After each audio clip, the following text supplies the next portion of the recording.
Oh, there you are. Oh, hi. Hi. Okay. Hi. So I want to welcome Maureen to our 4 o'clock call. We've been doing it every day for 101 or 2 days now, I guess. So, but who's counting? Right. This is my amazing team. We have about 40 of us on the call right now, and wow. this includes our Albany branch, our Westmoreland branch, and our Syracuse branch. So Nice. yeah. And every day we just have a quick conversation. And once a week I try to do something kind of fun and interesting. And this is going to be I'm sure our most interesting and our most fun thing yet. Oh, you're the devil, I don't know. So, hello everybody. We'll do our introductions after Maureen goes, but I'm just going to tell you I have a little bit of a bio.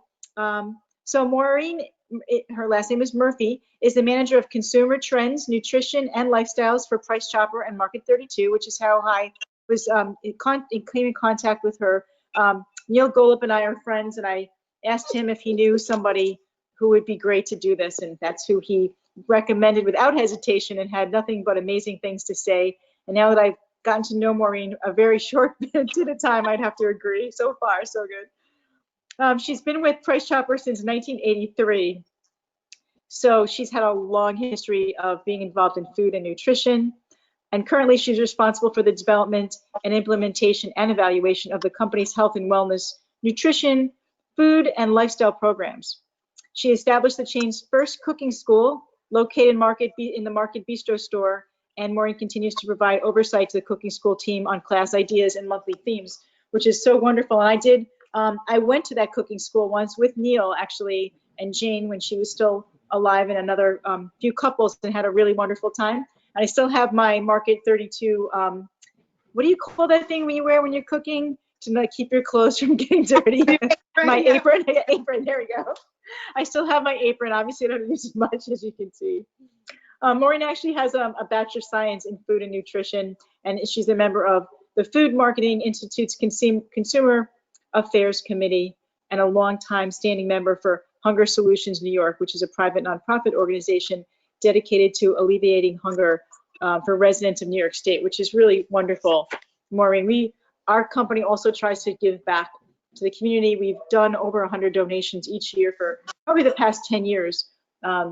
So I really applaud you for participating in that as well. It's really great and matches our current culture and what's important to us as well. That's so important. That's wonderful to hear. Yeah. So we would love some tips on grilling. I just want to see if everybody could just either put your hands up. How many people have been grilling in the last 90 days? So as you can see, there's a lot of us grilling. Okay. So you have a very captive audience and a very interested audience. So what do you have for us? All right. Well, I apologize if I'm going to share some things that many of you probably already know, but there are some things I always feel that are very, very important to cover, and I always begin with food safety. Safety these days, I'd say, is pretty paramount after going through what we've just gone through. So I always, when I talk about cooking, I always stress food safety. And what I talk about is the core four. And that core four is clean, separate, cook, and chill. And so clean is obviously, we've heard a lot about it, the pandemic, the importance of washing your hands before and after handling food, the importance of washing any of your utensils and dishes that had held raw meat. You don't want to put cooked product on the same as you used for raw, and that is sometimes a hard concept to get across. I know when I first was with my husband trying to get that across to his father, and it just blew my mind. But yeah, the importance of washing and not cross-contaminating. And that's also what the separate is for. You always want to separate, a lot of times I know I have separate cutting boards for different foods. And that way I keep it clear and clean, and I always make sure I wash before in between using things, my utensils. The other thing about the separate is I know old school, a lot of times people would think it's okay to marinate meat or poultry, whatever it might be, on a counter, and that is so not true. You never do that. You always marinate in the refrigerator, and you never, this one, I think a lot of people hopefully know, but maybe if you don't, is you never baste the marinating liquid.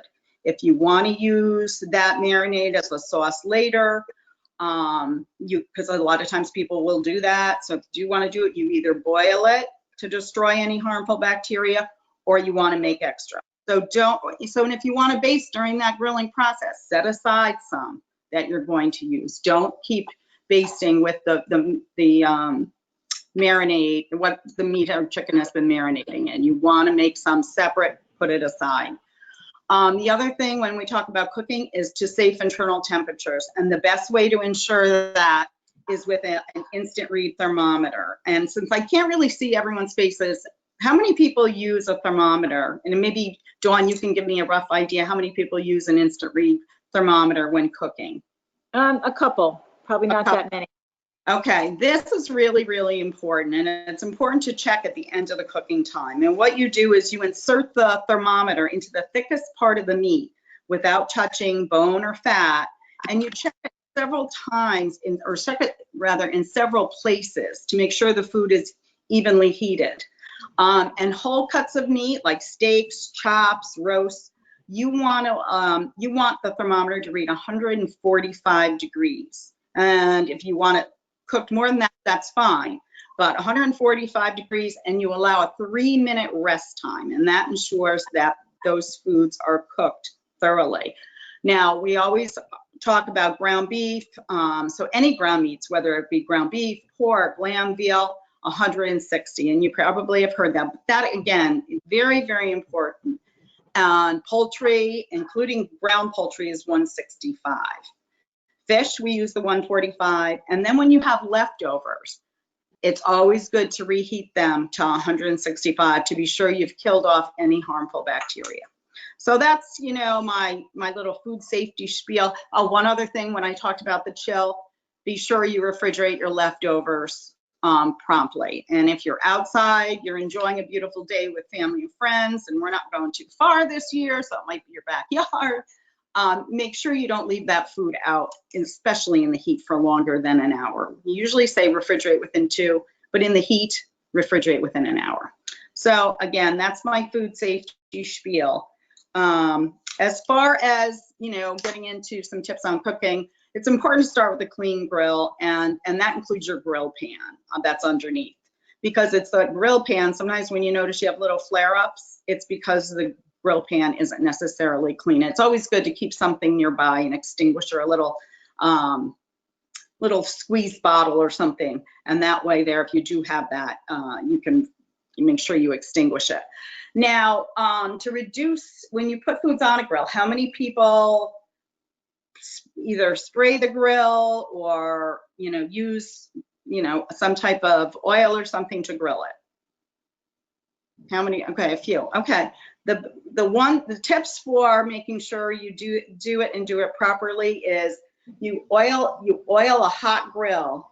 The best way to do it is with like a oil soaked paper towel that you hold with tongs, and you do it on a hot grill. So, and you never spray cooking spray on a hot grill. So if you decide you're going to use that, you're better off. Really recommended that you really do it the other way, but if you do it, use the cooking spray before the grill becomes hot. But again, like I said, the oil soaked paper towel is really the best way to do it. And make sure you preheat your grill. And the reason for that, like 15 to 25 minutes, is really to make sure you do kill off any bacteria that might be remaining on your grill. See, these are a lot of things people don't necessarily think of, but they are important things, because food safety, a lot of times you look at foods and you taste foods and you don't know that they're bad, so that they're no longer fresh. So it's important that you cook them properly, you clean, and all those steps that we talked about. What's good about a properly heated grill too is that it sears the food on contact. It keeps your food moist, and it helps prevent it from sticking. So as far as grilling meats and poultry, less tender cuts of meat like flank steak and top round, those require marinating. And it's very interesting because my daughter, I'm having a conversation with her last night, and she said she had steak for dinner. I said, oh, what kind? And she goes, I don't know. I go, well, look, I'm curious. And it was a shoulder.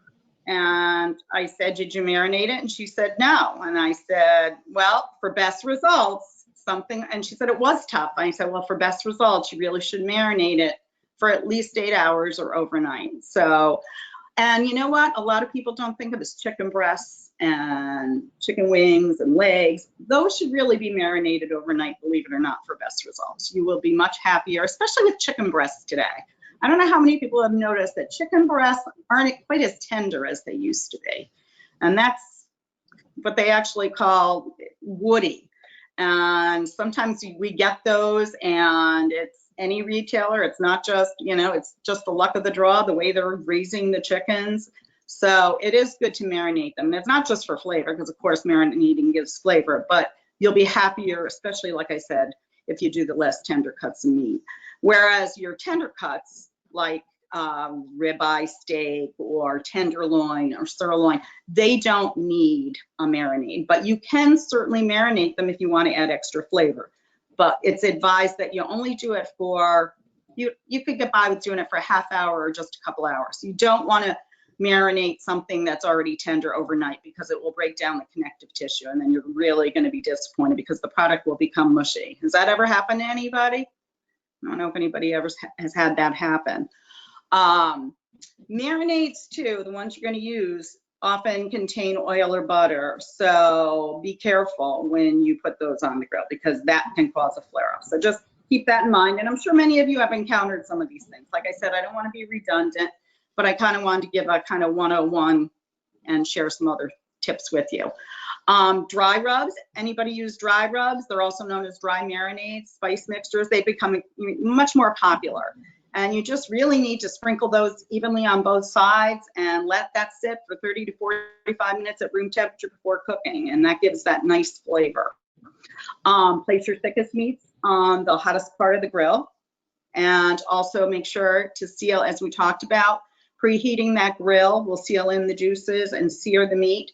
So make sure you sear it and then turn the heat down. A lot of people don't do that. So it's good, you know, a really hot grill to sear is actually 400 to 450 degrees.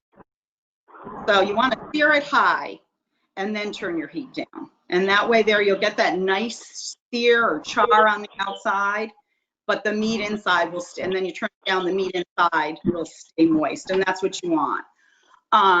Another tip to share with you, a lot of people will salt meat before they put it on the grill. But actually, you really want to wait until you're done. And the reason being that actually draws the moisture out of the meat. So it causes the juices to escape.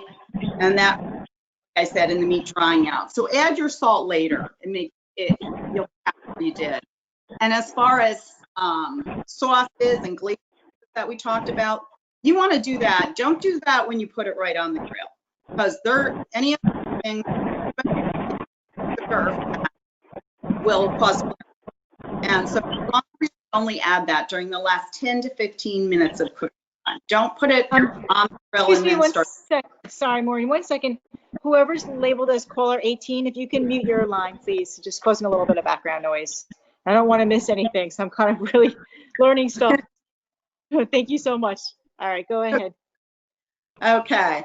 And you want to, like I said, when you want to turn it down, but don't leave foods on very high temperatures. Number one, you're going to overcook them, but number two, and burn them. But what you're going to do is you're going to break down the amino acid called creatine in the meats. And when this occurs, that's when that carcinogenic chemicals you've probably heard that are linked to cancer can form. So don't leave your meats on high and cook on high, because that really can cause an issue, and you want to avoid that at all, whenever possible. And so we always say the best marinades to use, so you avoid some of that burning and charring, is to try and use marinades that contain olive oil or citrus juices, because they actually reduce the formation of those chemicals by as much as 99%. So being concerned about, health and wellness like we all are. So when making your marinades or choosing marinades, keep that in mind. Those made with olive oil or citrus juices will help reduce those carcinogenic chemicals that form. And if you do wind up having any charred meat or whatever, cut that off. We really advise that you not eat that. We talked about the natural juices. You don't want to let those natural juices escape when you're cooking. So don't use a fork, those long tine forks. I don't really know why they're there in a grilling set. Maybe when you're done to remove it, but you don't want to turn meat or with a fork. You want to use a spatula, because when you pierce it with that fork, you're letting those natural juices escape. So when you do that, your meat is not going to be as flavorful and as moist. And you also don't need to turn meats or chicken, whatever it might be you're doing, repeatedly. Really, just turning it once is all that you need to do, and you'll be happy with the results. And plus, you don't have to stand there and keep flipping. And indirect heat is the food that's the heat used for most delicate food. So that's when you put the food right over the flames.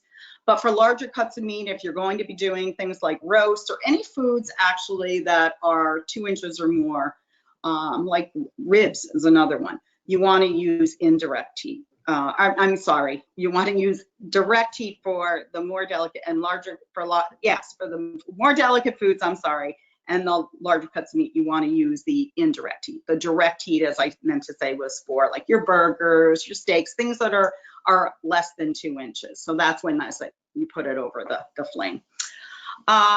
Grilling the perfect burger. People often ask us, well, my burger was dry, and I have to tell you, we were up at my in-laws' place on Sacandaga, and we had burgers that someone cooked, and I will certainly not divulge which family member that was, but they were really overcooked. So the less you flip your burger, the less likely the flavor is going to develop. So just aim for once. So less is more when you're doing burgers. And you don't want, it's only, if you're doing medium, you only have to grill 4 to 5 minutes on a side. Less if you're a medium rare person or a rare person. And you want to cook those, like I said, over direct medium high heat, which is, the higher temperature that we talked about. And that gives it that nice crust that we like and the grill marks. People like to see grill marks, especially when you're serving a barbecue to people. So, and again, be sure to clean that grate beforehand. And I don't know how many people do this, but we always stress too to keep a lid on it. Keeping the lid on it while you're cooking keeps the burger, it adds more flavor, more intense, that smoky flavor. And what it also does, it keeps that moisture trapped inside, which is what you want. So there's less risk of drying out the burgers. That did not happen where I was. They were the driest burgers. So fish and seafood. Do a lot of people cook fish and seafood outside? A lot of people don't like cooking it inside because they don't like necessarily the odor in the house, but it is quick and easy to grill. It's a great protein choice. It is important to make sure you brush the grates with oil or non-stick cooking spray to prevent fish from sticking, because that easily will happen because it's so delicate. But the real tip here is, and I always stress the most important rule, and it's not just with grilling, it's in general when cooking seafood, is to grill using the 10-minute rule. And what that is you measure the fish at its thickest point and you cook for 10 minutes per inch of thickness. And when the food is close to flakiness, when you test it with a fork, it's done. You only need to turn it halfway once during the cooking process. And again, when it's close to the point of flakiness, turns opaque in color, it's done. And if you're on your grill and you're cooking food, say in a sauce or in foil, you just need to add 5 more minutes to your cooking time. So total. So the 10-minute rule is the best rule when cooking seafood. And again, that's not just for grilling. And you want to be sure you baste the fish rather frequently to keep it moist, because fish is very delicate and it will dry out very quickly. So it's really important not to overcook it, and again, to baste it so that you have that nice moist fish that's cooked. You can use a hinge basket, grill basket, for more delicate fish. If it's very thin, it would be hard to flip. So that way, if you use a grill basket, you'll prevent it from falling apart. It can also be cooked for some people who like grilled whole fish. It can be done on the grill. I don't happen to be one of those, but you certainly can if you like to cook a whole fish. That can also be done, but that is like the larger cuts of meat. You have to do that over indirect heat because it is much bigger. And for shellfish, simply place, whether it be mussels or clams, just put that on the hottest part of your grill. And a lot of people have probably done this. It's just so easy when especially if you're having people. Put them on the grill and they're done the minute they open. And if they don't open, get rid of them. Don't try to leave it on longer thinking they're going to open, because they won't. So those are actually, unfortunately, dead clams, but they're so quick and easy to do on the grill. Like I said, just pop them on. As soon as they open, they're done, and you can do whatever you're going to do with them, whether it be dip it in butter or what have you. Shrimp can go in a basket or on a skewer, and that you only cook for about 2 to 4 minutes. Once that turns pink and is opaque, that's done. You'll know it's no longer milky white, so you want to be sure that you don't overcook, because once you do that, you tend to be disappointed and won't necessarily grill it again. And scallops are the same thing. Once that turns milky white, as a matter of fact, I'm doing scallops on the grill tonight. So that way they're nice and delicious, they're tender, you don't overcook them. And seafood too can be marinated if you wanted to, but with seafood, you only marinate no more than an hour tops, and you really can get by for 30 minutes, because the acid in a marinade will break down that seafood. It'll break down the connective tissue, and the fish will become, for lack of a better word, mushy, and that will definitely turn you over. So that's important. I wanted to be sure I mentioned cooking seafood and not overcooked in that. Let's see, put down a couple other tips here. Grilling veggies, nice and easy. If you're cooking your main dish on the grill, you don't want to necessarily have to heat up something in the house.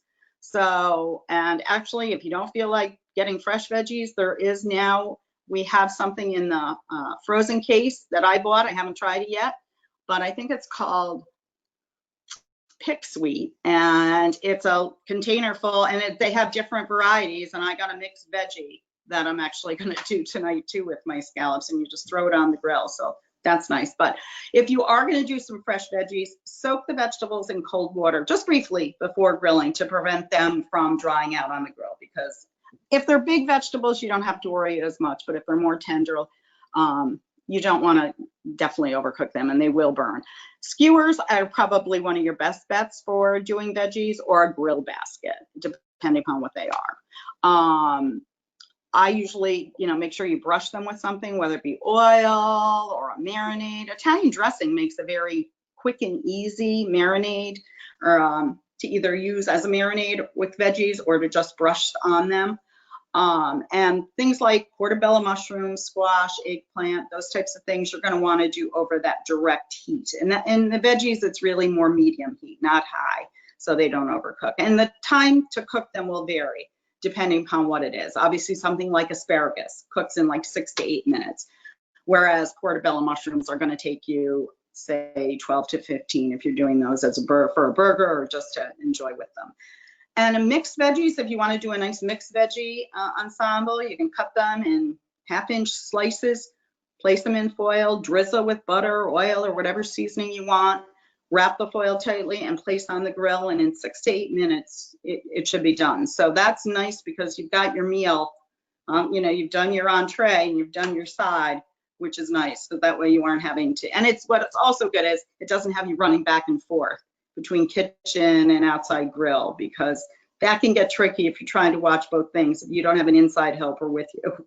And I've had that happen.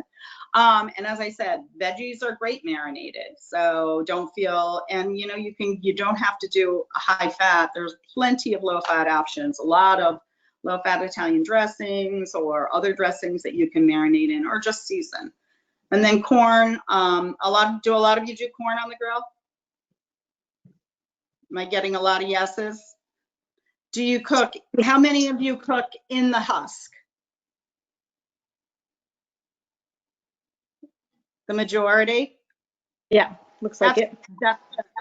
that's good because that actually adds the most flavor. When you pull it out of the husk, you brush it with butter, you throw it on the grill, you do lose a lot of that flavor, which you want to, most people like to keep that. So that's good. I'm impressed. Very nice.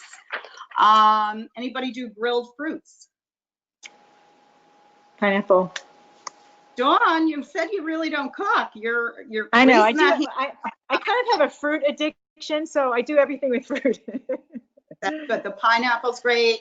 You can do certainly peach halves. Those are really nice if you want to grill those and put a half on there and take it off the grill. After you grill it, put in a scoop of ice cream and a little bit of cinnamon. You've got a nice easy dessert, especially if you're having guests. It looks like you were fancy and you put time into it. But the idea with grilling fruits is it actually caramelizes their sweetness, the sugar's in there, and enhances it. So it makes for a nice, easy dessert. And it's certainly a very healthy one, especially if you're not adding pineapple or anything else, or ice cream rather, to it. That's, basically all the top tips, along with a lot of basics, but are there specific questions that anybody has?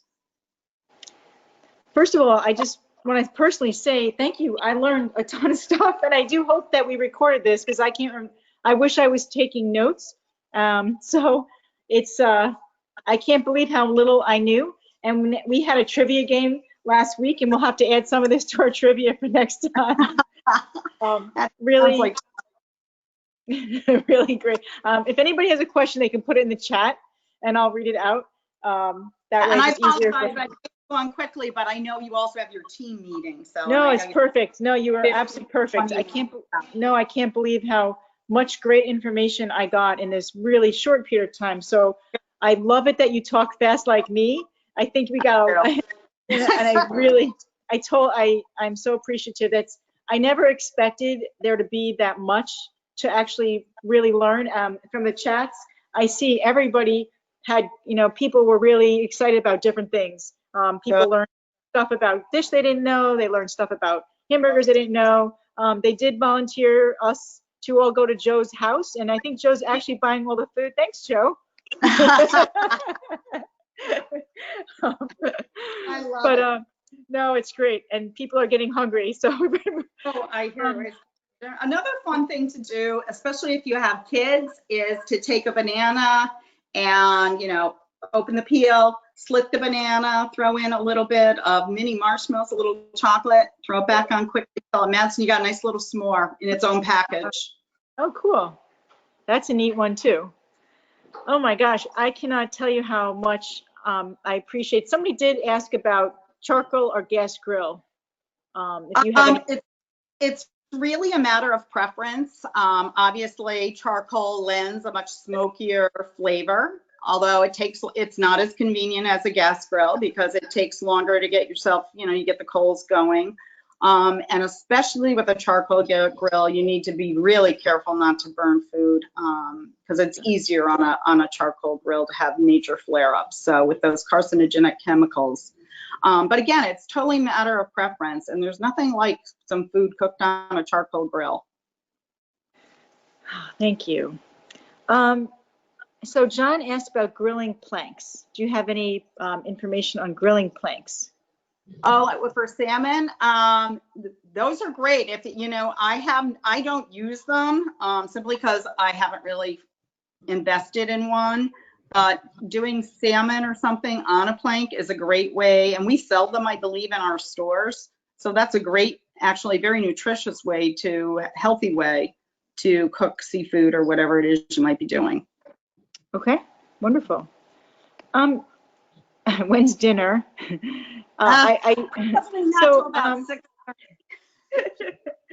You are really wonderful, Maureen. I couldn't thank you more, and I couldn't be more excited and impressed by how much information you gave all of us. We're all going to be eating so much better now, and I'm excited. I'm actually inspired to try some grilling.